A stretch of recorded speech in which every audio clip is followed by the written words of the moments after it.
To me, the only way that an interview takes place with the two central witnesses and the subject of the investigation is if the decision has already been made that all three people in that room are not going to be charged.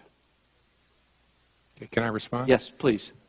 I know in our political life sometimes people casually accuse each other of being dishonest, but if colleagues of ours believe I am lying about when I made this decision, please urge them to contact me privately so we can have a conversation about this. All I can do is tell you again, the decision was made after that because I didn't know what was going to happen in that interview. She maybe lied during the interview in a way we could prove. Let me finish. I would also urge you to tell me what tools we have as prosecutors and investigators to kick out of an interview someone that the subject says is their lawyer. That's not my point. The interview never should have taken place if you were going to allow the central witnesses that you needed to prove the case to sit there and listen to the testimony that the subject was going to give. It never happens. It never happened to you, and it's never happened to me or any other prosecutor that I met. And I know you've defended the people that were involved in this as being great, but if it's never happened, I wonder why this is a case of first precedent with respect to that practice that you and I have never seen in our careers. You and I don't control the universe of what's happened. I suspect it's very unusual. A key fact, though, that maybe is leading to some confusion here is we had already concluded we didn't have a prosecutable case against Heather Samuelson or Cheryl Mills at that point. If they were targets of our investigation, maybe we would have canceled the interview. But frankly, our focus was on the subject. The subject at that point was Hillary Clinton. All right, let me move on. According to the FBI's own documents, Paul Gambetta was, in his first interview on February the 18th, told FBI agents that he had no knowledge about the preservation order for the Clinton emails. Correct? I don't know the dates of that, but I'm sure it's in the 302. Okay, but then 2.5 months later, on May the 3rd, his second interview, he made a 180-degree turn. And he admitted that, in fact, he was aware of the preservation order, and he was aware of the fact that that meant that he shouldn't disturb the Clinton emails. Correct? Yep. Okay, well then I need your help again here, because when I was at the Department of Justice, your reward for lying to federal agents was an 18 U.S.C. 1001 charge or potential obstruction of justice charge. It wasn't immunity. Depends on where you're trying to go with the investigation. It's a low-level guy, and you're trying to move up in the chain, you might think about it differently. Well, he lied to an FBI agent. You don't think that's important? Oh, it's very important. Happens all the time. Unfortunately, it's very, very important. Sometimes you prosecute that person and end their cooperation. Sometimes you try and sign them up. But if they lie to an FBI agent after they're given immunity, they violated the terms of their immunity agreement. Oh, sure, after the agreement. And so that's my point. He shouldn't have immunity anymore. Oh, I'm sorry, I may have misunderstood you. He lied to us before he came clean under the immunity agreement and admitted that he had deleted the emails. No, not according to the FBI's documents. He had the immunity agreement in December of 2015. These interviews took place in February and March and May of this year, 2016. Gambetta? Gambetta. Okay, then I'm confused and misremembering, but I don't think that's right. Okay. Everything. Do you think that any laws were broken by Hillary Clinton or her lawyers? Do I think that any laws were broken? Yeah. I don't think there's evidence to establish that. Okay. Well, I think you're making my point when you say there's no evidence to establish that. Maybe not in the way she handled classified information, but with respect to obstruction of justice. And you've got a pen here. I just want to make sure the record's clear about the evidence that you didn't have, that you can't use to prove. So this comes from the FBI's own report. It says that the FBI didn't have the Clintons' personal Apple server used for Hillary Clinton work emails. That was never located, so the FBI could never examine it. An Apple MacBook laptop and thumb drive that contained Hillary Clinton's email archives was lost, so the FBI never examined that. 2 BlackBerry devices, provided the FBI didn't have SIM cards or SD data cards. 13 Hillary Clinton personal mobile devices were lost, discarded, or destroyed with a hammer, so the FBI clearly didn't examine those. Various server backups were deleted over time, so the FBI didn't examine that. After the State Department and my colleague, Mr. Gowdy, here notified Ms. Clinton that her records would be sought by the Benghazi Committee, copies of her emails on the laptops of both of her lawyers, Cheryl Mills and Harold Mills, and Heather Samuelson, were wiped clean with bleach bits, so the FBI didn't review that. After those emails were subpoenaed, Hillary Clinton's email archive was also permanently deleted from the Platte River Network with bleach bit, so the FBI didn't review that.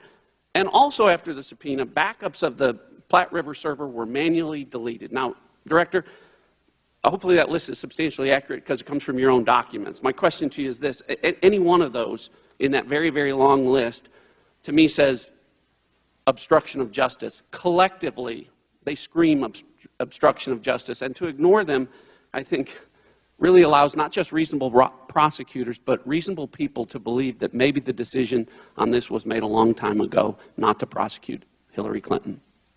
These individuals destroyed documents pursuant or took it out of federal custody pursuant to our subpoena and our discovery. As a result, they committed crimes. My question to you is, when I was a chairman and I wanted to grant immunity to somebody, I had to go notice the Department of Justice, and you were consulted. Isn't that correct? In a particular matter? In any matter. I don't know whether the FBI is consulted in that circumstance. Okay, for the record, yes, the Department of Justice does not grant immunity without checking with federal law enforcement to see whether it will impact any ongoing investigation. That's the reason we have a requirement to give notice. When the reverse was occurring, you were granting, handing out like candy, according to some, immunity. Did you, or to your knowledge, Department of Justice, confer with Chairman Goodlatte, Chairman Chaffetz, Chairman Smith, or any of the other chairmen who had ongoing subpoenas and investigations? Not to my knowledge. So isn't there a double standard that when you granted immunity to these 5 individuals, you took them out of the reach of prosecution for crimes committed related to destruction of documents or withholding or other crimes pursuant to congressional subpoenas? I don't think anybody was given transactional immunity. Oh, really? Now, we have not allowed to make your immunities public, but I'm going to take the privilege of making one part of it public. I read them. You gave immunity from destruction to both of those attorneys, not just turning them over, the documents over, specifically destruction. You did the same thing with these other 2 individuals, Brian and Paul Cabetta. You gave them immunity from destruction. Director, in your opening comments, you said this was an unusual case. I would say that's the understatement of the year. Husband of the subject meets with the Attorney General 3 days before Secretary Clinton is interviewed by the FBI. 9 people get to sit in with Secretary Clinton during that interview. One of those was her Chief of Staff, Cheryl Mills, who was the subject of the investigation. 5 people get some kind of immunity. 5 people get some kind of immunity, yet no one is prosecuted. 3 of those people who get immunity take the 5th in front of Congress, and one of them doesn't even bother to show up when he's subpoenaed. Supposed to have been at that very chair you're sitting at. And of course, the Attorney General announces that she's going to follow your recommendations, even though she doesn't know what those recommendations are, the only time she's ever done that. So of course this was unusual. We've never seen anything like this, which sort of brings me to the post. I'd like to put up the post that some have talked about, which is the post by Mr. Gambetta on Reddit. And you said earlier that you don't know if you examined this during your investigation, so let's examine it now. I need to strip out a VIP's address from a bunch of archived email. Basically, they don't want the VIP's email address exposed to anyone. Now, Director, when I hear the term strip out email address, I think of somebody's trying to hide something, somebody's trying to cover up something, and it sort of raises an important question from these 2 sentences. Who's the they who wants something hid, and who's the VIP who also wants something hid? Director Comey, is it likely the VIP well, actually not just a VIP, it's a very, very important person according to Mr. Gambetta. Is it likely that that person is Secretary Clinton? Yes, sure. Okay, and is it also likely that the they refers to her Secretary Clinton's staff and specifically Cheryl Mills? I don't know that. Either her lawyers or some staff that had tasked him with the production. So one other thing that's important on that, if we could put that back up, one other thing that's important is the date. The date at the top says July 24th, 2014. So whenever I see a date, I'm sure you do the same thing, I always look at what's happening about that same time frame, what may have happened directly before that, and maybe directly after that. So I went back to your reports that you guys had given to us. The first report back last month, August 18th, 2016, page 15. On page 15 it says, during the summer of 2014, State Department indicated to Cheryl Mills a request for Clinton's work-related emails would be forthcoming. State Department gives Cheryl Mills a heads up that she's got to go round up all of Secretary Clinton's email. On that same page it says the House Select Committee on Benghazi had reached an agreement with the State Department regarding production of documents on July 23rd, 2014, just the day before, which I find kind of interesting. Then from your report that we got just last week, After reviewing several documents dated in and around July 23, 2014, Paul Combetta had a conversation with Cheryl Mills. And after reviewing a July 24th, there's that date again, 2014 email from Brian Pagliano, Paul Combetta explained Cheryl Mills was concerned Clinton's then current email address would be disclosed publicly. So, sure looks to me like it's Secretary Clinton, as you said, but also that it's Cheryl Mills and Brian Pagliano who are urging Mr. Combetta to cover this stuff up. You agree? From what you read, it sure sounds like they're trying to figure out a way to strip out the actual email address from what they produce.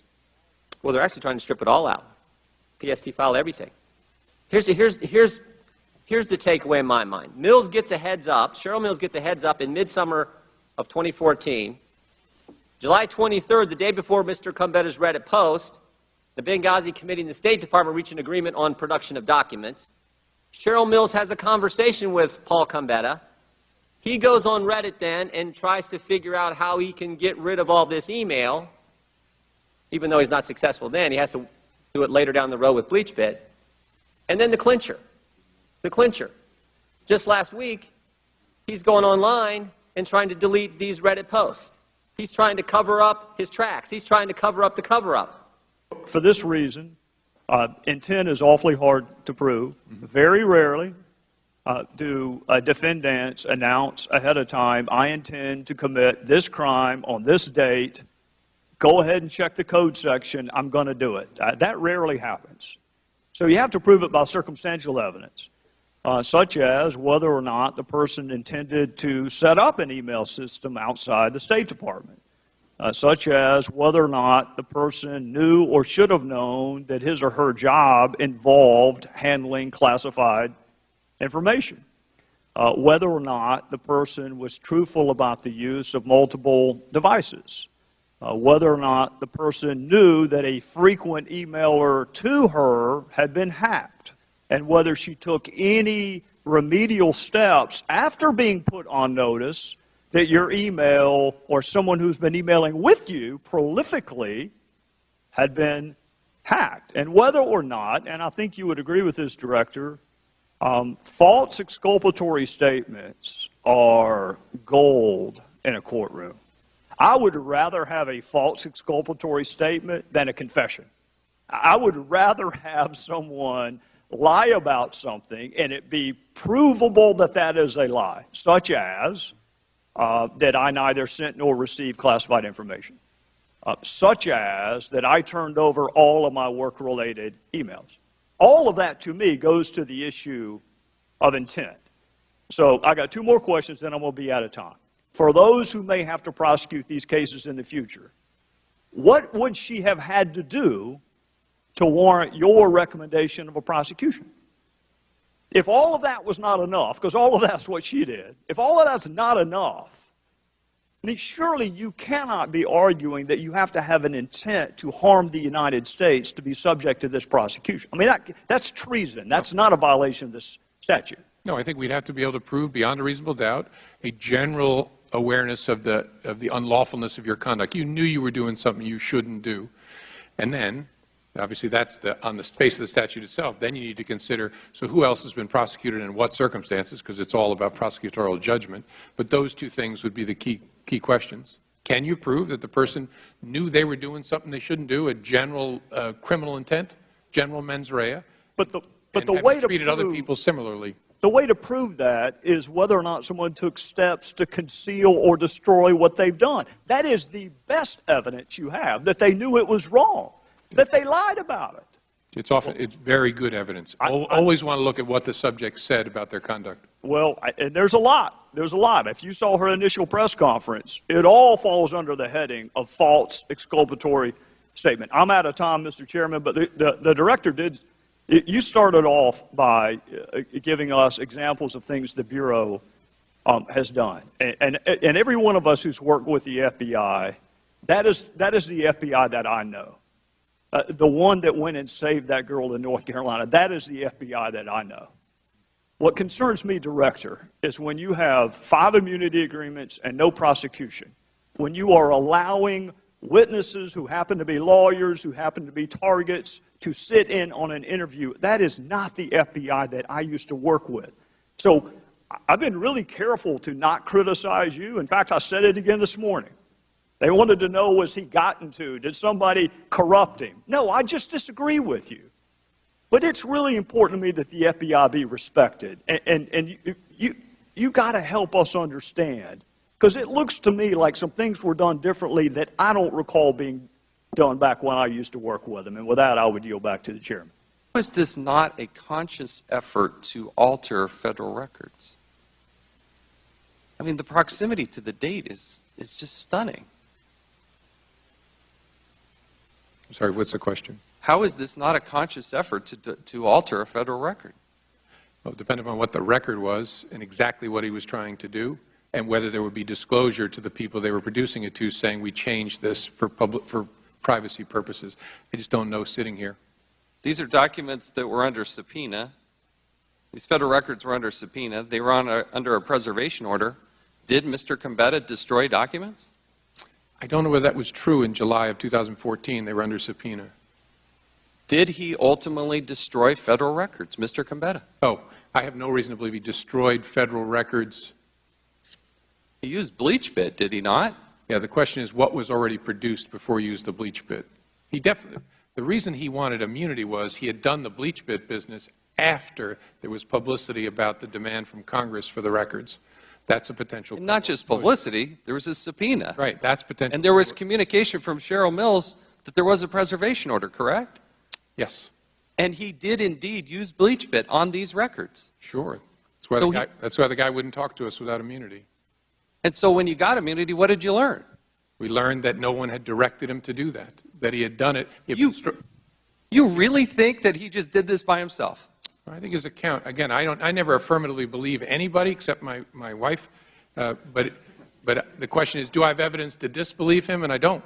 His account is credible that he was told to do it in 2014, screwed up and didn't do it, panicked when he realized he hadn't, and then raced back in and did it after Congress asked for the records and the New York Times wrote about them. That was his SHIT moment. And that was credible. Again, I don't believe people, but we did not have evidence to disbelieve that and establish someone told him to do that. No email, no phone call, nothing. The hope was, if he had been told to do that, that would be a great piece of evidence. If we give him immunity, maybe he'll tell us, so-and-so told me to, so-and-so asked me to, and then we're working up the chain. But he did indeed destroy federal records, and he was told at some point to do this, correct? Who told him to do that initially? When he was supposed to do it in December, and he didn't do it. Who told him to do that? One of Secretary Clinton's staff members, I can't remember sitting here, we know that. One of her lawyers might have been Cheryl Mills. Someone on the team said, we don't need those emails anymore, get rid of the archive file. This is what's unbelievable about this, because there's classified information, there are federal records that were indeed destroyed. And that's just the fact pattern. Let's go back to this. Here's the other thing that I draw to your attention that is new. September 15th of this year, I issued a subpoena from the Oversight and Government Reform Committee. On these Reddit posts, 4 days later, they were destroyed or taken down. They were deleted. I would hope the FBI would take that into consideration. Again, we're trying under a properly issued subpoena to get to this information. Let's go to Heather Mills real quick. How does in the 2016 interview with Cheryl Mills, she says, quote, Mills did not learn, in the interview report, the interview summary from the FBI, Mills did not learn Clinton was using a private email server until after Clinton's tenure. Back, also, you have this interview with Mr. Pagliano, who said he approached, quote, Pagliano then approached Cheryl Mills in her office and relayed a State Department employee's concerns regarding federal records retention and the use of a private server. Pagliano remembers Mills replying that former secretaries of state had done similar things, to include Colin Powell. It goes then on to a page 10, and this is what I don't understand. The FBI writes, Clinton's immediate aides, to include Mills, Aberdeen, Sullivan, and a redacted name, told the FBI they were unaware of the existence of a private server until after Clinton's tenure at State or when it became public knowledge. But if you look back at the email from Heather Mills, if you go back to 2010, this is to Justin Cooper, okay? Mills to Cooper, who does not, he works for Clinton's. He doesn't work for the State Department. FYI, HRC email coming back. Is server okay? Cooper writes back, you are funny. We're on the same server. She knew there was a server. When there was a problem with Hillary Rodham Clinton's emails, what did they do? She called the person who has no background in this, who's not a State Department employee, no security clearance, and then tells the FBI, well, I never knew about that. But there's direct evidence that contradicts this. How do you come to that conclusion and write that in the summary statement that she had no knowledge of this? That's a question. Yes. The time of the gentleman has expired, but the director will answer the question. I don't remember exactly sitting here. Having done many investigations myself, there's always conflicting recollections of facts, some of which are central, some of which are peripheral. I don't remember sitting here about that one. But a majority of the American people have come to the conclusion that Hillary Clinton is not honest and cannot be trusted. It's about 2 to 1 who say that she's dishonest. In the latest Quinnipiac poll, for example, the question being, would you say that Hillary Clinton is honest or not? 65% said no, and only 32% said yes.